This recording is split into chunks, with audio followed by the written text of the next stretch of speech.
Salut les gars, j'espère que vous avez la forme. Petit update de marché comme d'habitude tous les jours. Petit update de 10-15 minutes. On regarde Bitcoin, graphiquement ce qui se passe, les news, la macro, la data, l'open interest en général, le funding.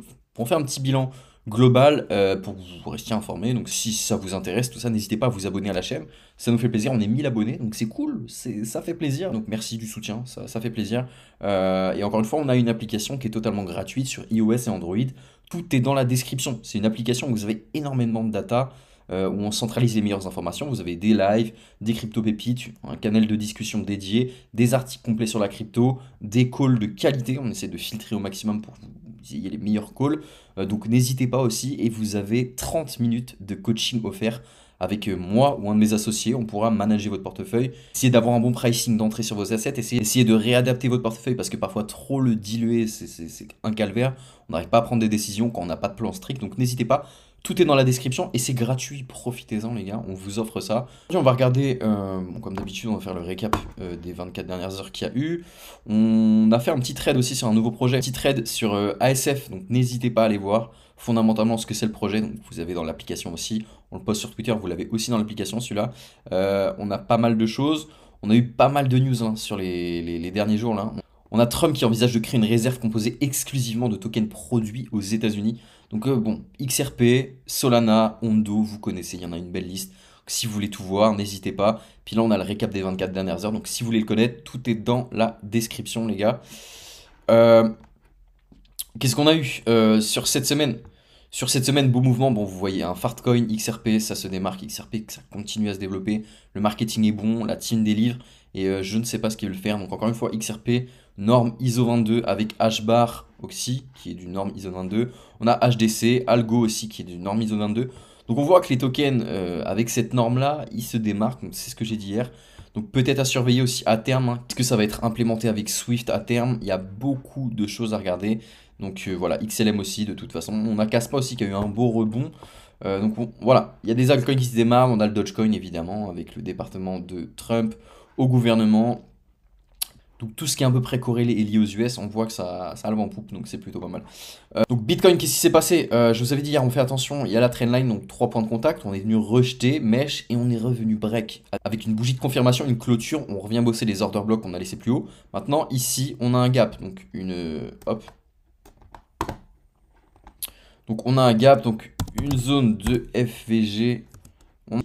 Le prix se délivre, moi ce que je voudrais voir honnêtement sur Bitcoin à terme, euh, c'est de venir break déjà cet order block. Donc tant qu'on n'a pas d'impulsion claire, moi je me méfie. La validation, encore une fois, je vous ai dit 102 702. Pour l'instant, voyez, on a encore des hauts de plus en plus bas. On voit que ça se délivre correctement Bitcoin. Donc là, la candle et la mèche, c'est très positif, hein. On est venu ravaler directement, on est reparti. On voit qu'il y a un signal fort des acheteurs. Donc on est revenu bosser l'OB plus l'imbalance qu'on avait laissé. Donc ça, c'était un signal, hein. On aurait pu tellement jouer ce rebond ici. Donc voilà, beau signal sur Bitcoin, donc une réaction vraiment pas mal. Donc encore une fois, nous ce qu'on regarde pour avoir une alt season, c'est regarder là, c'est la paire ETH BTC. Donc ETH BTC, ce qui se passe. Donc ETH BTC, moi je vous montre souvent ce graphique-là, qui est plutôt pas mal. Donc à l'époque, en 2015, on avait une période d'accumulation, une impulsion, un falling wedge, une impulsion pour avoir notre alt season. Donc pour l'instant, tant qu'on est dans ces configurations-là, ce qui est identique à celle d'ici, on n'a pas vraiment de signal. On revient bosser des OB plus bas sur des bornes plus basses. Donc voilà, on a eu l'impulsion. Là, on a un scénario qui est assez similaire, quoi qu'on dise, avec une période d'accumulation, donc distribution, accumulation, impulsion, on est dans le falling wedge, et on vient tester des bornes basses. Pour moi, je vais être très clair avec vous, tant que... moi, la métrique que je regarde principalement, c'est ETH BTC, pour avoir un marché des altcoins qui surperforme. Pour l'instant, il n'y a pas de signal. Moi, je vous le montrerai tous les jours, je pense, ETH BTC, vraiment pour faire un update. On vient très bas. ETH par rapport à Bitcoin, c'est très faible. ETH est en manque de vitamines et on le voit concrètement. Maintenant, il y a des choses à venir bosser plus haut. Donc moi, la validation au 0,57, quand on viendra break le haut de cette trendline, ça sera vraiment pas mal. Pour l'instant, je pense que Ethereum est complètement sous-évalué, hein, je vous le dis ouvertement, Ethereum est complètement sous-évalué. Donc il y a quelque chose à jouer, il y a quelque chose à... Maintenant qu'on regarde la dominance de Bitcoin, donc ça, la dominance de Bitcoin, j'ai ce graphique-là pour vous montrer à peu près les cyclicités en fonction des alt seasons. Donc on voit qu'on a une période avec une dominance de Bitcoin qui a chuté, qui nous a permis d'avoir une alt season de 378 jours. C'est remonté, ça a rechuté 378 jours, etc. Donc là, on a une impulsion, on a un signal, on est revenu bosser la borne au niveau des 60% et on a rejeté. Pour moi, on est bon. En weekly, on a des niveaux. Maintenant, comme je vous ai dit, hein, Comme je vous ai dit, ici, on avait break avec cette trendline-là. C'était très intéressant. Maintenant, on délivre. On délivre et ce que je vois, c'est qu'en daily, ça reste incertain. On est au-dessus de l'EMA 200 période expo. Ce que je voudrais vraiment, ce serait venir bosser déjà cet order block. On a laissé au 55,90%, 55,90%, pour avoir une impulsion. Donc, encore une fois, nous, ce qu'on veut sur la dominance Bitcoin, c'est que ça continue à se délivrer à la baisse. On veut ça pour qu'ensuite on ait une potentielle alt season par la suite. Donc c'est ce qu'on regarde, c'est des métriques super importantes. La dominance de Ether, elle est vraiment basse, hein. On voit que c'est pas glorieux, hein. Nous, ce qu'on veut, évidemment, c'est que la dominance d'Ether, elle augmente, qu'ensuite il y a un afflux de liquidité, une rotation de liquidité, et que ça vienne dans les altcoins, que ça se déverse dans les mid-cap, dans les low-cap, etc. Enfin, c'est le scénario qu'on joue à terme. Donc voilà pour tout ça. Donc Bitcoin, c'est intéressant ce qui est en train de se faire. Donc encore une fois, on ne se précipite pas. Avant le 20 janvier, il peut se passer beaucoup de choses. C'est ce que je vous ai dit hier dans la dernière vidéo. Maintenant, j'attends de voir si le prix nous fait pas quelque chose de ce style-là pour venir chasser ce qu'on a laissé plus haut. Ça pourrait être un scénario, venir chasser ça. Donc je reste méfiant à terme, toujours. Tant qu'on délivre à la hausse, c'est positif. Maintenant, nous, je pense qu'on attend tous, c'est une alt season, parce que je pense qu'il y a tous ceux qui regardent cette vidéo-là, vous êtes très peu exposés à Bitcoin, et c'est pas forcément ce qui vous intéresse. Donc pour l'instant, tant que les métriques sont en faveur de Bitcoin, mais je peux vous montrer que ça, les gars, parce que Ethereum, quoi qu'on dise, c'est beaucoup plus faible. Et on le voit, hein, graphiquement. En 4 heures, on vient rejeter sur ma 200 paires d'expo, ça reste très flou. Sur une stratégie de tendance, même en daily, on est en dessous des 50 au niveau du RSI. On a quand même une théorie de dos qui est très claire, hein, avec des avec des hauts de plus en plus bas. Maintenant, ce qu'on veut, c'est un retournement de structure, un break de la structure pour avoir une validation. Donc, premier scénario, déjà, honnêtement, ça serait venir break, voilà, cet order block qu'on a laissé là, plus la zone de FVG qu'on n'est pas venu bosser entièrement. Pour moi, voilà, on n'est pas venu la combler entièrement. Et on a tout intérêt à ce que Ethereum nous fasse un scénario de ce style-là. Intérêt à ce que Ethereum nous fasse un scénario de ce type-là, donc venir bosser ces zones-là pour venir tout combler. Parce que, encore une fois, la configuration de Bitcoin fera que Ethereum aura une dynamique très claire. Maintenant, on n'oublie pas, plus haut, on a des equal high. Maintenant, on n'oublie pas, hein, plus haut, on a des equal high. Et pour l'instant, je pense qu'Ethereum est complètement sous-évalué à terme. On voit que la TVL explose, on voit que ça bosse à 100%. Enfin, pour moi, c'est une des blockchains qui va se démocratiser le plus. Si on n'oublie pas, il y a un ETF qui est émis par BlackRock sur le marché traditionnel. C'est pas pour rien. BlackRock, Larry Fink aura tout intérêt à faire en sorte que Ethereum explose, hein. Donc, je pense qu'il y a quelque chose à jouer sur Ethereum. Donc maintenant, on maintient ça, on maintient cette polarité. Il y a eu 3 points de contact. Tant qu'on maintient ça, c'est positif. Moi, ce que je voudrais, c'est revenir dans ces niveaux-là pour vraiment avoir une validation. Pour l'instant, je ne prends pas forcément de décision sur le marché. On va aller sur l'open interest et le funding sur Bitcoin. Je vais vous montrer ça rapidement. Ce qu'on voit à terme en 1 heure, c'est qu'il y a des ouvertures short sur le marché. Donc, il y a des gens sur les produits dérivés, ils sont en train de short Bitcoin. Donc, comme d'habitude, hein, vous connaissez, je vous le répète, mais ceux, habituellement les retail comme nous, si on est en train de shorter le marché, les market makers, le but, c'est d'aller à l'encontre de ça. Donc, pour moi, on a tout intérêt à ce que Bitcoin se délivre encore un peu plus à la hausse à terme pour venir liquider ces gens qui sont en train de short le marché. On voit aussi que sur les contrats en spot, ça commence à racheter, distribution, accumulation. Là, on commence à avoir un reverse. Et sur le total, en spot, on voit qu'aussi il y a une pattern qui nous donne pas mal d'infos, hein. On voit qu'il y a un peu plus de volume, plus de rachats. Donc c'est plutôt intéressant, hein, ça rachète du Bitcoin en spot à ces niveaux-là. C'est pas étonnant à terme. Encore une fois, l'inflation qui continue d'augmenter, quoique là, on commence à voir, voilà. Moi, ce que je vois, c'est quand même un bullish flag, hein, qui est assez clair. On a des hauts de plus en plus bas qui sont en train de se faire. Ce qu'on voudrait, ce serait qu'il y ait une inflation qui baisse. Pour l'instant, voilà. Il y a les baisses de taux qui vont arriver. On va voir comment le marché se délivre. On a le FOMC fin janvier. On va voir comment tout ça se passe. On va regarder quelques altcoins. On m'avait demandé de regarder HNT rapidement. HNT, hop, je mets en daily.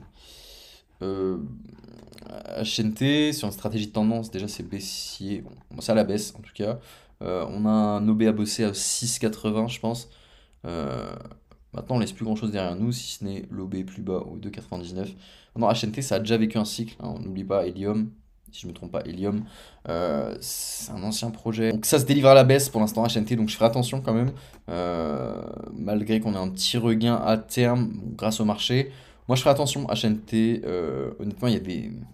moi, c'est ce que je vous conseille. Honnêtement, je pense qu'il y a des projets plus intéressants qu'HNT dans le narratif. En tout cas, n'hésitez pas à aller voir dans l'application, hein, il y a beaucoup de projets. Là, on vient de break une théorie de dos qui était très claire, donc à partir d'ici, moi, je suis quand même un peu plus inquiet. Je pense que Le volume se fait très peu sur le projet, il y a très peu de marketing qui est fait aussi au niveau d'HNT. Bah, je regarde pas forcément le projet. Je regarde pas forcément le projet, mais je pense que ce serait intéressant de se concentrer sur un autre projet, un autre actif. Donc celui qui m'a demandé de regarder cet actif-là, HNT, voilà, je pense qu'il y a beaucoup mieux sur ce cycle-là à jouer. Encore une fois, les gars, ne restez pas attachés à vos assets, ça c'est le pire des choix que vous pouvez faire. Si le projet ne délivre plus et qu'il n'y a plus de dynamique positive, vendez à perte. Il faut apprendre à vendre. Il faut apprendre à vendre ses actifs parce que sinon vous allez perdre du temps, de l'argent. Là, vous restez accroché émotionnellement à un actif et c'est pas la meilleure des choses. N'oubliez pas, à la fin, enfin nous, avec ceux qu'on accompagne, la finalité, c'est de prendre des profits et d'avoir un plan. Si vous n'en avez pas, vous allez toujours penser que ça va aller tout le temps plus haut et vous n'allez jamais vendre vos actifs. Et ça, c'est un biais cognitif très commun sur les marchés financiers, hein, surtout pour les débutants, de ne pas savoir prendre de profit parce que les gens, voilà, ils sont attachés à un asset, ça fait 2 ans qu'ils sont dessus. Moi, je pense, voilà, je vais peut-être me faire arracher, mais je pense aux gens qui sont pro EGLD, pro Multiversix. EGLD à l'époque, hein, avant que ça se renomme Multiversix, avant ça avait un autre nom, je me rappelle même plus, j'étais là, j'en avais acheté. Je pense qu'à un moment, il faut abandonner le projet. Il y a beaucoup mieux, ça délivre pas assez, c'est que du vent. Donc, je vous conseille honnêtement de vous concentrer sur des actifs qui ont le vent en poupe durant ce cycle, hein. Et il y en a un paquet, les gars, il y en a un paquet. Donc, HNT, je ferai très attention à l'heure actuelle, même graphiquement, hein, ça me fait un peu peur. On n'a pas de continuité haussière, stratégie de tendance MTF, on est baissier, limite incertain. Donc, je ferai quand même vachement attention. On va regarder les agents IA. AXBT qui surperforme bien, on vous en avait parlé ici, hein, donc au 0,16, entre-temps, ça a explosé, plus 575%. AXBT, les agents IA qui ont le vent en poupe, pas mal, hein, on le voit. On a Taobot aussi, qu'on vous avait call très tôt, qui a bien explosé. Moi, j'ai dit, je fais gaffe à la zone OTFVG, mais ça continue à délivrer. Il y a de la demande sur ce projet-là, donc c'est plutôt cool. Mode aussi, qu'on vous a parlé dans l'application, n'hésitez pas à aller voir, hein. On avait un failing wedge, impulsion, break de la structure. Bon voilà, ça se délivre correctement, on est sur une dynamique qui est très positive. Donc à terme, on a rebossé en plus. Donc à terme, hop, on a rebossé quasiment les 0,5 de Fibo, c'est pas étonnant, il y a une bonne dynamique sur mode. Donc n'hésitez pas à aller voir, on a fait un article dans l'application. Griffin dans les agents IA aussi, qui a bien explosé, donc à surveiller les gars, Griffin. Euh, on vous en parle dans l'application, dans les lives avec Valentin le mercredi, on vous en parle aussi. De très bons projets. Network qui rebondit sur les 0,618, donc vous voyez, j'attendais l'OTE, on a rebondi sur les 0,618 de Fibo, donc c'est pas trop mal. On va regarder ce qui se fait au niveau de la dynamique. Maintenant, pas trop de data, encore une fois, c'est un projet récent. Peak Network, on vous en parle. Maintenant, je reste incertain, c'est assez flou sur une stratégie de tendance. J'attendrai vraiment un reverse au niveau des 0,53 pour avoir une validation très claire. On a Injective, donc vous voyez sur Injective, on a un retournement de structure qui est assez clair. On avait des hauts de plus en plus bas qui se sont faits. Et à partir d'ici, on a reverse. On a eu des bas de plus en plus haut avec 1, 2, 3, 4, 5 points de contact. C'est plutôt pas mal, un beau reverse sur Injective. Validation aux 35 dollars, je pense. Et je pense que ça sera très bon. Encore une fois, Injective, très bon projet. Donc voilà, les gars, je pense que ça va être tout. En tout cas, n'hésitez pas à me dire les altcoins que vous voulez que je regarde pour lundi. Dimanche, petite vidéo sur un projet très sympa. Voilà, le concurrent de TTR, vous connaissez sûrement. En tout cas, voilà, n'hésitez pas à me dire en commentaire les altcoins que vous voulez que j'analyse pour lundi. Moi, je vous dis. Donc voilà, bon week-end à tous, les gars. Pas trop d'alcool, restez mignons ce week-end, faites pas les fous. Bisous à tous.